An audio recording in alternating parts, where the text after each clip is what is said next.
वैसे तो प्रभु जी ने आप सबको बहुत सारी कथाएं बताई होंगी, तो भगवान का हर रूप, हर अवतार हमेशा से अकल्पनीय रहा है और हम जितना भी उनके बारे में सुनते हैं हमें रोमांच भी होता है और आनंद भी आता है।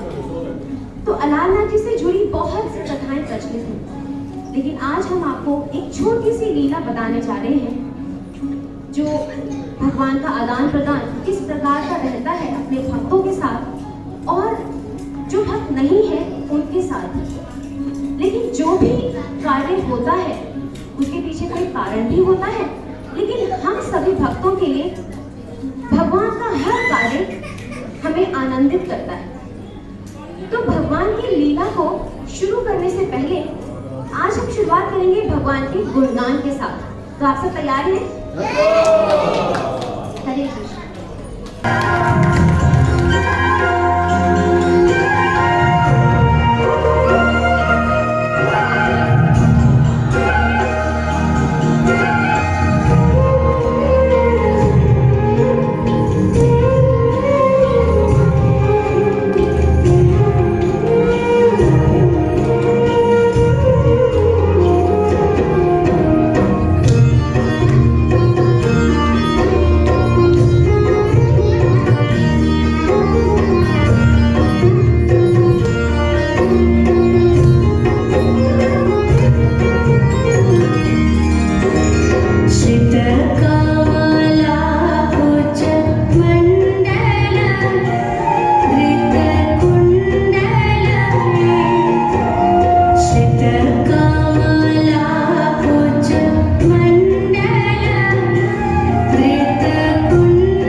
पूर्वी तट पर जगन्नाथ मंदिर से लगभग 25 किलोमीटर की दूरी पर ब्रह्मगिरी पहाड़ पर जहाँ ब्रह्मा जी ने तपस्या की थी वहीं पर अलारनाथ का मंदिर स्थापित है।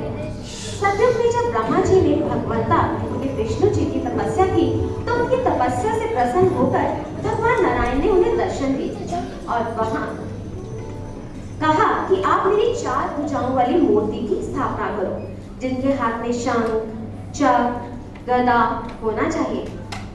इनकी छाती पर कौस्तुभ मणि होनी चाहिए। सिर पर सोने का मुकुट होना चाहिए, पैरों में पायल और पीतांबर होना चाहिए। तो स्वयं ब्रह्मा जी ने अलारनाथ जी की मूर्ति को बनवाया और इनकी पूजा करने के लिए दक्षिण भारत के प्रसिद्ध पुजारी अलवर को बुलाया गया, जिन्हें वहां पर जमीन दी गई और भगवान की सेवा के लिए नियुक्त किया गया। आगे चलकर उनके वंशज श्री केतन को ये सेवा मिली और वो मधुकरी करने के लिए जाया करते थे। तो अब देखते हैं श्री केतन के घर में क्या हो रहा है। पुत्र मधु, चलो पुत्र, भगवान की पूजा अर्चना का समय हो गया।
समझ गए पुत्र, भगवान की सेवा ऐसे की जाती है।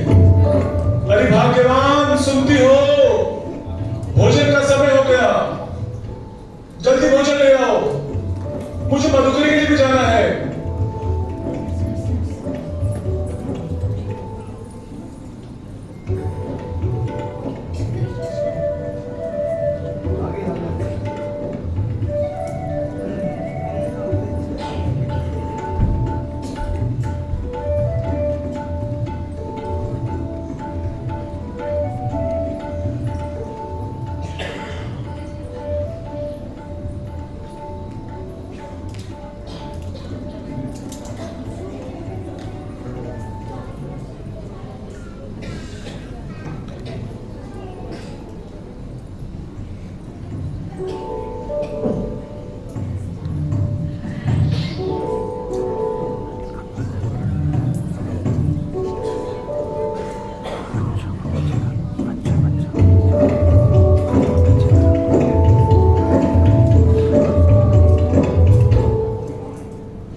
देखो, मैं 3 दिन के लिए बाहर जा रहा हूं। मेरे पीछे से अलारनाथ जी की सेवा अब तुम्हें ही करनी है।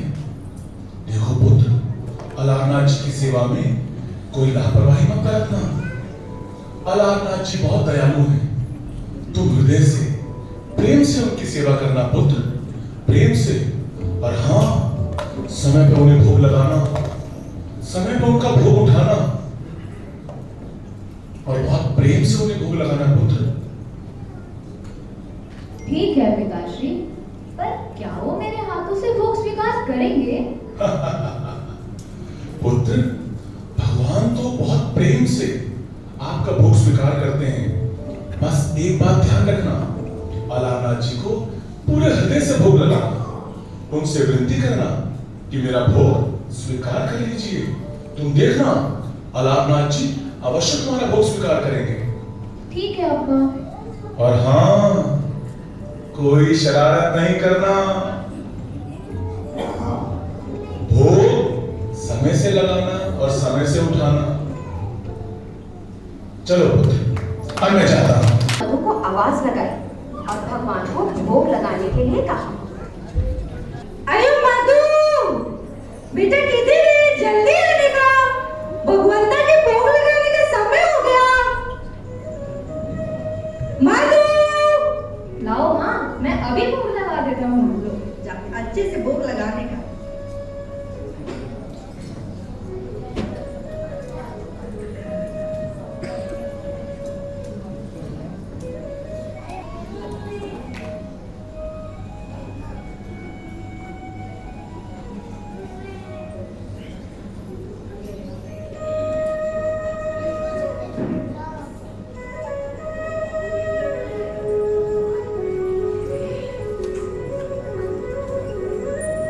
देखो भगवंता, मैंने आपको भोग लगा दिया है, अब आप इसे खा लेना। मैं थोड़ी देर खेल के आता हूँ।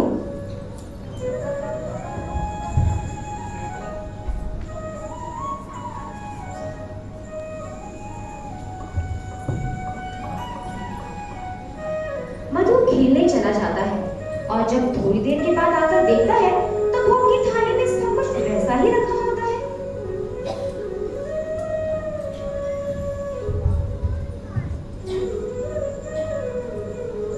अय्यो भगवंता, आपने तो भोग खाया ही नहीं। क्या बात है? क्या आज आपको भूख नहीं है?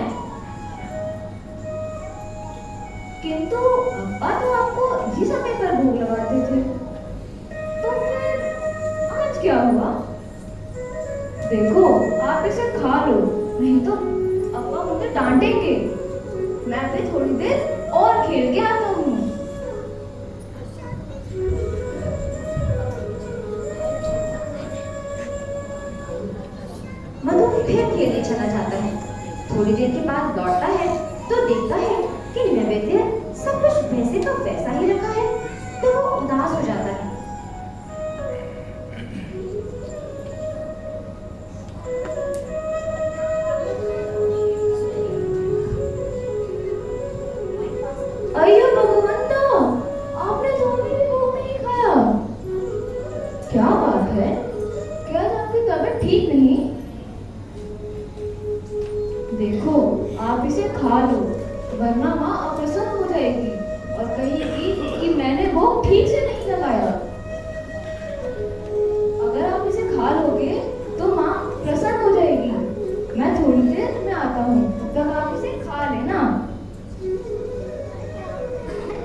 नहीं जानता था कि भगवान मुख से नहीं आंखों से खाते हैं, और वो हर बात भरे पात्र को देखकर सोचता था कि भगवान ने इसे खाया ही नहीं। इसलिए भगवान से एक बार फिर खाने की प्रार्थना करके वो खेलने चला गया। और थोड़ी देर बाद जब वो लौटा तो उसने देखा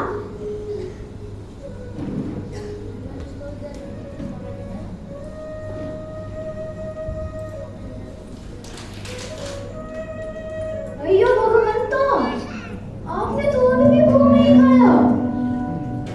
क्या बात है, आप मुझसे नाराज हैं, इसीलिए आपने भोग नहीं खाया ना?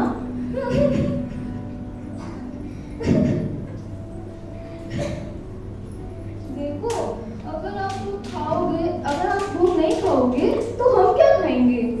क्या आप यही चाहते हैं? और जब इस बात का अब्बा को पता चलेगा तो वो मुझसे गुस्सा होंगे। फिर क्या तुम्हें पता नहीं है, अंत में तो ब्रह्मा वास करते हैं, इसलिए उसका आदर करना चाहिए। मैं थोड़ी देर में आता हूँ, आप खा लेना। देखो, अब की बार मुझे निराश तो नहीं करोगे ना? और अब की बार जब मधु वापस लौटा तो उसकी खुशी का ठिकाना नहीं रहा।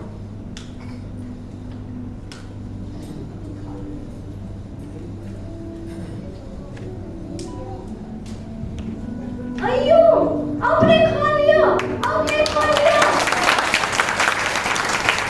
आपका बहुत बहुत धन्यवाद, बहुत बहुत धन्यवाद। अब तो माँ भी प्रसन्न हो जाएगी और बाबा भी गुस्सा नहीं करेंगे।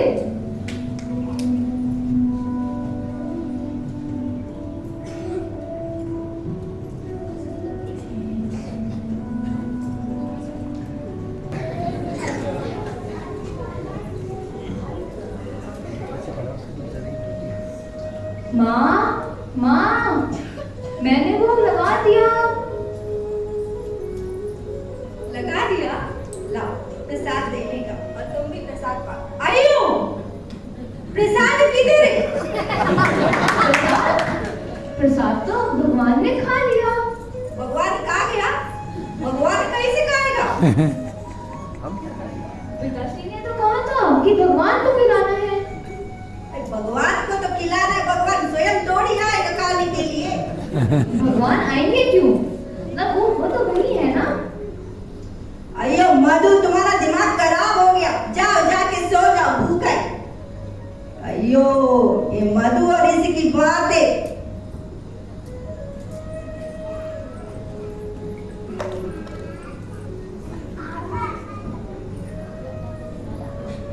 अगले दिन मधु की माँ ने फिर से मधु को भोग लगाने के लिए कहा और मधु से कहा कि पूरे प्रेम और श्रद्धा से अलारनाथ जी को भोग लगाना, और उन्होंने वो भी सारा खा लिया। इस प्रकार 3 दिन तक ऐसा ही होता रहा। माँ भोजन देती थी, मधु भोग लगाता था और भगवान सारा का सारा खा लेते थे। इस प्रकार 3 दिन तक सब भूखे ही रहे।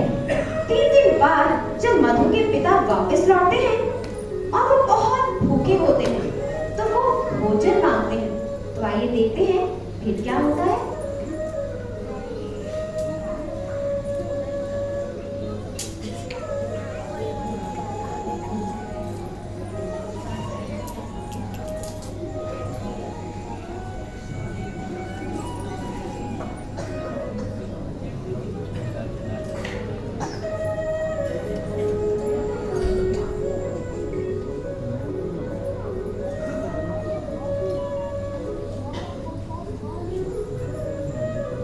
मधु की अम्मा, मधु की अम्मा, मधु की अम्मा। अयो स्वामी, आप आ गए। बहुत भूख लगी है मधु की अम्मा, मुझे जल्दी प्रसाद दो, जल दो, मुझे बहुत भूख लगी है।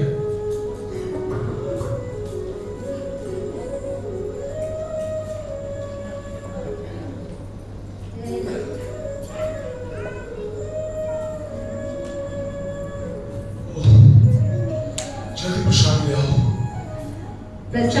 प्रसाद तो तुम्हारा भगवंता कहाँ गया? क्या बोल रही हो? समझा नहीं। मैं भी तो यही कह रही, मैं भी कुछ समझ नहीं पा रही।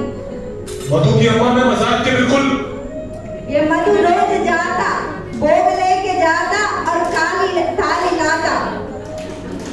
हम 3 दिन से भूखा सो रहा। क्या? 3 दिन से भूखे? मगर भगवान अलारनाथ प्रसाद कैसे पा सकते हैं? यही तो मैं भी बोली मधु से, पूछो मधु से। तुम्हारा दिमाग तो खराब है, तुम सच कह रही हो। नहीं तो क्या मैं झूठ बोलेगा? मधु को बोला, मधु, आयो मधु, अब्बा आ गया। अरे अब्बा, आप आ गए। आओ पुत्र, आओ मेरे समीप बैठो। अब्बा, आपको पता है, आपने जैसा कहा था मैंने ठीक वैसा ही किया। प्रेम से अलारनाथ जी को भोग लगाया और पता है उन्होंने सारा खा लिया। मधु, तुम्हें ध्यान होगा पुत्र, मैंने जाते समय कुछ कहा था कि पुत्र कोई शरारत मत करना। समझे? नहीं समझे? आप मुझे सच सच बता दो, वो सारा प्रसाद तुम पाते हो? नहीं नहीं अब्बा, तुम्हारे मित्र पाते हैं? नहीं नहीं अब्बा, मैं सत्य कह रहा हूँ। अच्छा, तो प्रसाद लगता है ये अपने दोस्त, अपने मित्र वानरों को खिला देता है। नहीं नहीं अब्बा, मैं सत्य बोल रहा हूँ। वो प्रसाद स्वयं अलारनाथ जी ने खाया है। क्या बोलते हो तुम? अलारनाथ जी प्रसाद कैसे पा सकते हैं? वर्षों बीत गए मुझे उनकी सेवा करते हुए। दिन में 4-4 बार उन्हें प्रसाद लगाता हूं, लेकिन आज तक कभी उन्हें प्रसाद नहीं पाया। और तुम्हें 4 दिन के लिए क्या सेवा के लिए छोड़ गया? तुम्हें तो ठीक से भोग लगाना भी नहीं आता, और तुम कहते हो कि अलारनाथ जी ने प्रसाद डाल दिया।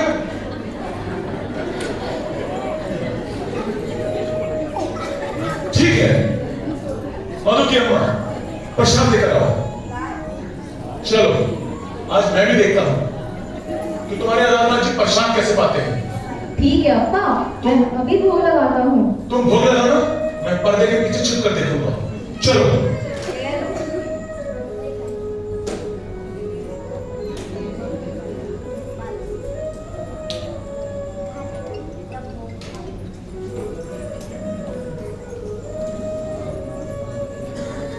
आज की चोरी पकड़ी जाएगी, मिथ्या जारी।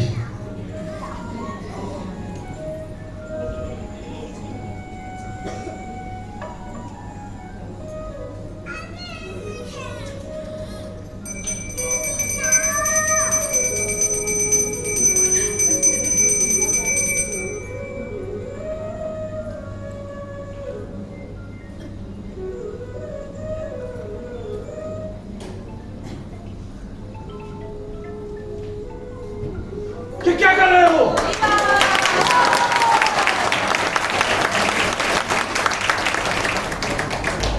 हे ब्राह्मण, तुम ब्राह्मण नहीं ढोंगी हो, तुम स्वार्थी हो। तुम्हें मुझ पर विश्वास नहीं है। तुम केवल दिखावे के लिए और अपने स्वार्थ के लिए मेरी पूजा कर रहे हो। तुम इतने समय से मेरी सेवा कर रहे हो, फिर भी तुम्हारे मन में मेरे लिए कोई प्रेम नहीं है। परंतु इस बालक के प्रेम ने मुझे जीत लिया, इसलिए तुम्हें इसका दंड मिलेगा। शीघ्र ही तुम्हारे कुल का सर्वनाश हो जाएगा। केवल ये मधु ब्राह्मण ही जीवित रहेगा। नहीं प्रभु, मुझे क्षमा कर दीजिए, मुझे क्षमा कर दीजिए प्रभु, मुझे क्षमा कर दीजिए, मुझे क्षमा कर दीजिए।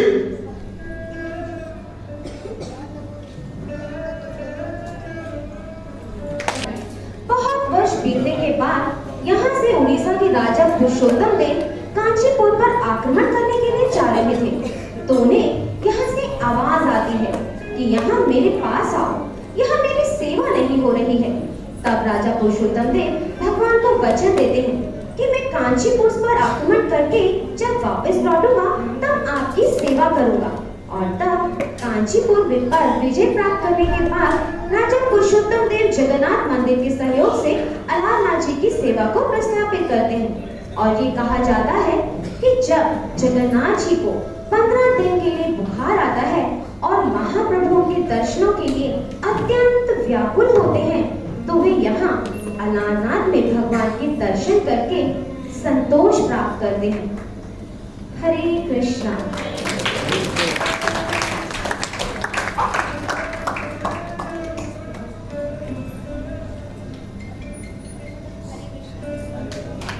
हरे कृष्णा।